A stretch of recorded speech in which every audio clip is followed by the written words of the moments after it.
السلام عليكم ورحمة الله وبركاته. ده يا جماعة دهان ايبوكسي اكسيت اكسيت 80 اكسيت 60 معلش. الوزن 800 جرام.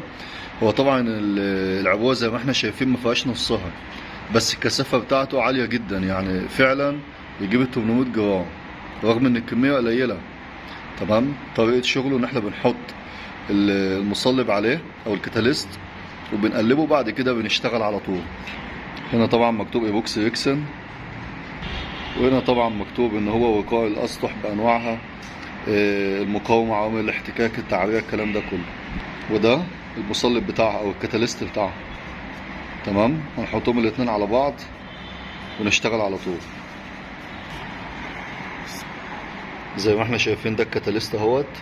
هو طبعا ما بيتحطلوش تنر ولا اي حاجه، هو عباره عن مركبين اتنين بس، لكن هتحطله تنر او اي حاجه ممكن يبوظ منك.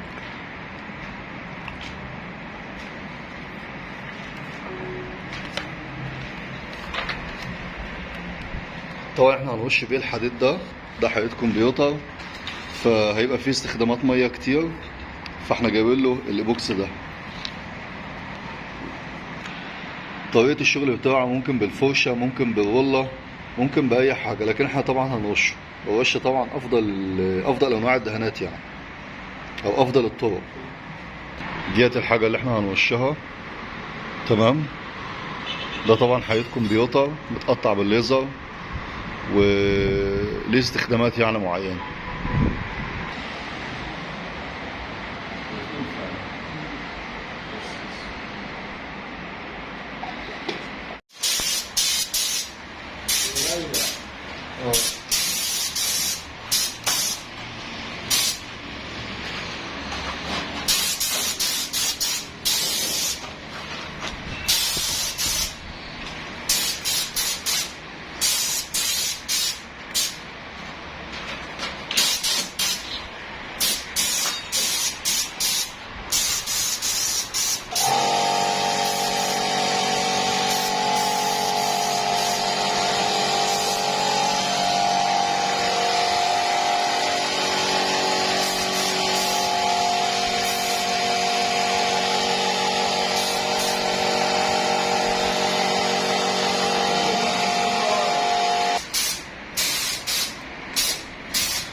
طبعا يا جماعه قبل ما ندهن الحديد ده، هم الفنيين بتوع الشركه برضو قال لك لازم ان احنا نمسحه بقماشه تكون متعصه طينه الاول، علشان خاطر ان احنا نطهره لو في اي رايش او في اي مثلا زيوت من التقطيع بتاع الليزر او في اي حاجه. فاحنا كده كده طهرناه الاول بشويه طينه، بعد كده بنرش عليه على طول. مفيش لا قريمه ولا ايبوكسي قريمه ولا في اي حاجه. ممكن ندم الايبوكسي ده وش او اتنين عادي.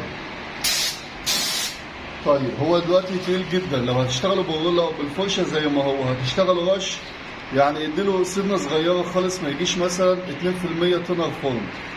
تمام. او 1% كمان.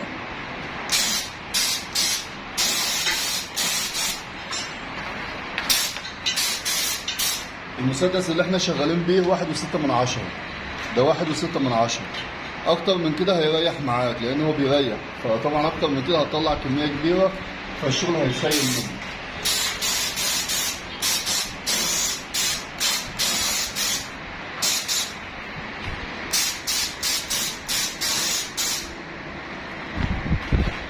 طبعا احنا بنعلقه كده زي الذبيحه علشان خاطر ان احنا ايه نجيبه من كل الاتجاهات، عشان ايدك طبعا ما تمسكوش.